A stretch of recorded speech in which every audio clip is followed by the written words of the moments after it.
কি রে হ্যাঁ দেখি পায়ের কি অবস্থা দেখি।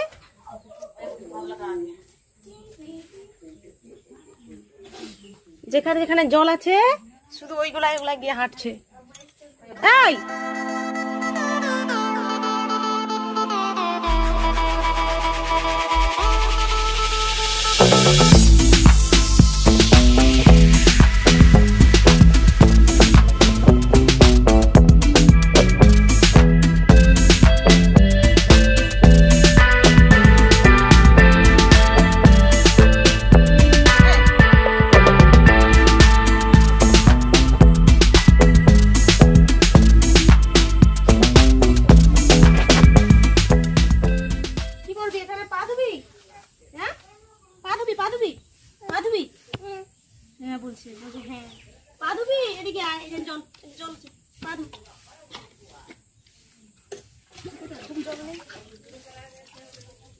একদম জল নেই, ধরো ধরো এটা ধরো। এই ছি ওইটাতে ধুয়ে আর ওটা খেয়ে নিচ্ছে দেখি দেখি। টেনশন ফুল সজনে শাক এখানে বাছাই চলছে। আর সকালবেলা মা এনে দিয়েছিল, কিন্তু সকালবেলা তো বাচ্চাদেরকে পড়াতে গিয়ে আর কখনো করবো, ওই জন্য ছুটি টুটি করে তারপর ভাত টাত খেয়ে এখন বসেছি এগুলো বাছাই করতে। আর সজনে শাক খেতে তো তোমরা তো জানো কতই উপকারী। মানে আমি যেটা শুনেছি আর কি, যাদের প্রেশার লো আর প্রেশার হাই দুজনেই খেতে পারে এটা, কিন্তু অনেকে বলে যে এটা খেলে নাকি হাই প্রেশার হয়ে যায়, কিন্তু আমি জানি যে প্রেশারটা মিডিয়াম একটা থাকে আর কি, মানে বেশি হাইও হয়ে যায় না আবার কমেও যায় না, মানে মিডিয়ামে থাকে। তো ওই জন্য এটা খাওয়া ভালো। আর এখন বাবার প্রেশারটাও একটু গন্ডগোল করছে, ওই জন্য ভাবলাম যে না এইসবগুলো একটু এখন খাওয়া দাওয়া হোক। আর এগুলো আমাদের বাড়িতে হয়েছিল না, এগুলো জেঠিমাদের ঘরে হয়েছিল, ওখান থেকেই তুলে এনেছে মা। সকালবেলা বাবু আর মা গেছিল, তুলে এনেছে। ভাজা টাজা করে তারপরে রান্না টান্না সেরে দেখি বাড়ির আর কিসব কাজ টাজ আছে, তারপরে বাবুকে ঘুম টুম পাড়াবো, স্নান করাবো আর কি, এইসবই আজকে কাজ। আর আজকে সেরকম আমরা কোথাও যাচ্ছি না। আর কালকে তো 15ই আগস্ট স্বাধীনতা দিবস, আর কালকে আমাদের সারাদিন টিউশন ছুটি। দেখি কালকে কি প্রোগ্রাম আছে আমাদের, কোথাও যাবো কিনা দেখি, এখনো ঠিক করিনি। তারপর একদম কালকের প্রোগ্রাম তোমাদেরকে পরে জানাচ্ছি।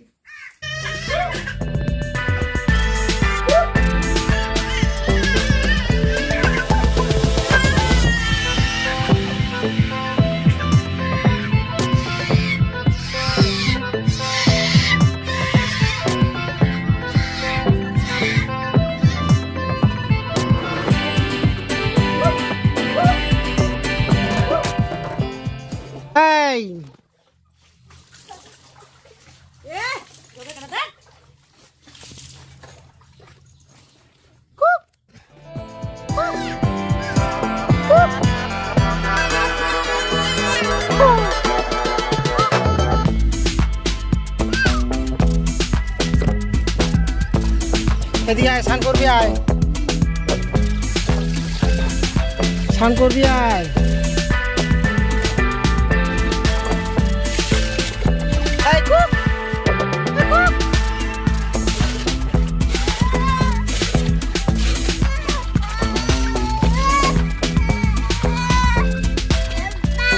দাঁড়া দাঁড়া ওখানে দাঁড়া, হ্যাঁ পড়ে যাবে পড়ে যাবে।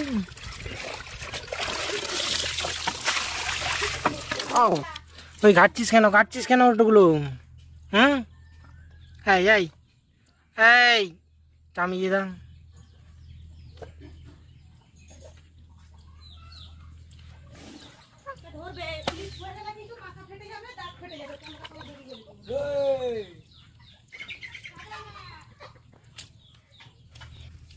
আজকে স্নান করবে, আর ও তো খেলাধুলা করছিল, এমন পড়ে গেছে, সব বালি হয়ে গেছে মাথাটা।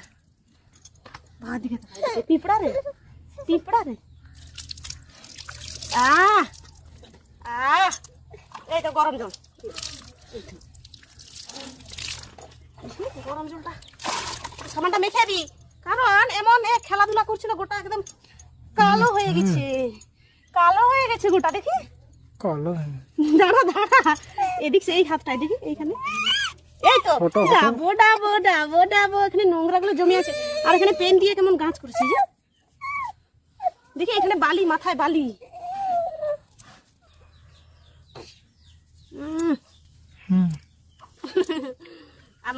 আনোতে দো। তো বাবুর খুব প্রচুর ঘুম পেয়েছিল, আর ও ঘুমাচ্ছিল বলে আমি ওকে তাড়াতাড়ি করে স্নান করে দিলাম। ওকে শাড়ি পরিয়ে দিয়েছি, শাড়ি পরিয়ে দিয়েছি ওকে, শাড়ি। দেখি দেখি দেখি, শাড়ি পরিয়ে দেওয়া আছে ওকে, শাড়ি পরিয়ে দেওয়া আছে।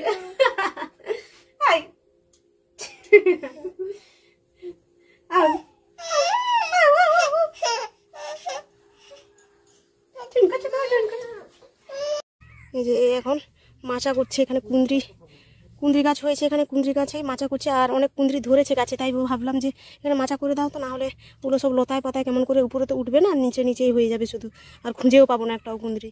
তো যাই হোক লাগিয়েছিলাম বলে ওটাও হচ্ছে এখন। আর এইদিকে করলা, এটাও ফুল ধরেছে গাছে, আর ঢেঁড়স ওটা তো শেষ হতে যায়। আর এদিকে লাউটাও লাগিয়েছিলাম, কিন্তু এই শুকরের জন্য কিচ্ছু থাকে না, মোটামুটি সব এদিকে মোটামুটি আর কি আছে, তাহলে সব প্রায় শেষ হয়ে গেছে। তো দেখে এদিকে গরমে গরমে মাচা টাচা করি, তারপর স্নান টান করবো। আর বাবুকে স্নান করে দিয়েছি, ও এখন ঘুমিয়ে পড়েছে।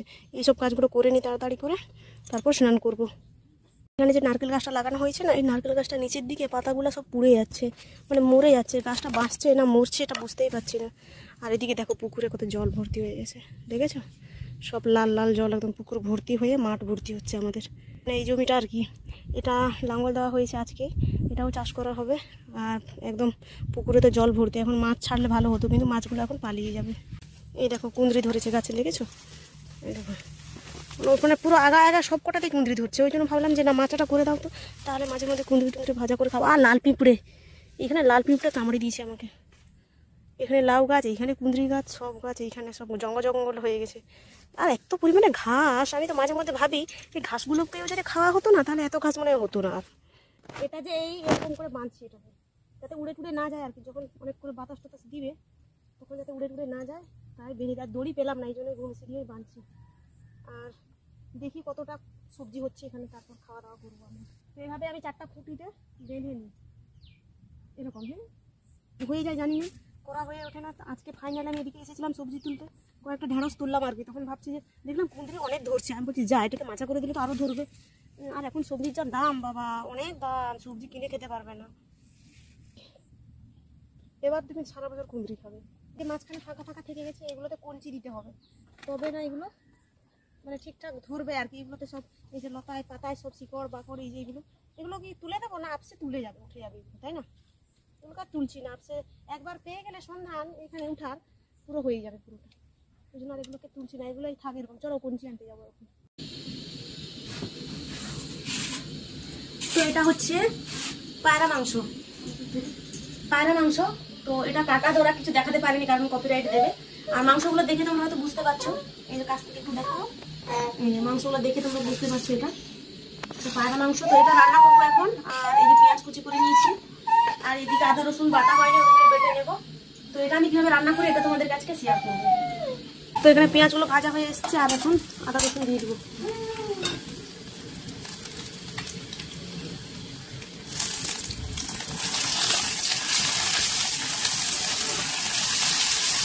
এমনি নর্মাল যেমন অন্য মাংসগুলো আমরা রান্না করি ওভাবেই আর কি, তবে কি এই মাংসগুলো একটু ভেজে নিতে হবে ভালো করে, নাহলে আঁচ আঁচ বন্ধ থাকবে।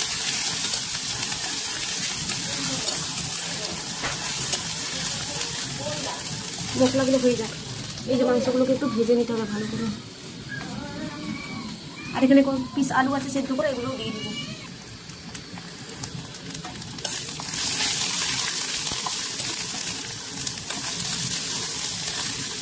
আর এখন আমি গ্যাসে রান্না করছি, এটা তোমরা দেখেছো।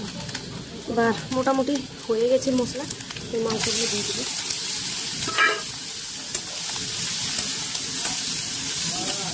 আমি রান্না করে নিয়েছি,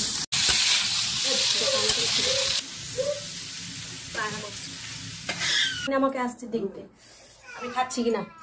এই যে পায়রা মাংস, এটা কষা কষা করেছে, এটা জুস করিনি, কারণ জুস করলে ভালো লাগবে না। দুধগুলো দিয়েই ভাত খাচ্ছি, বেশ ভালো লাগছে।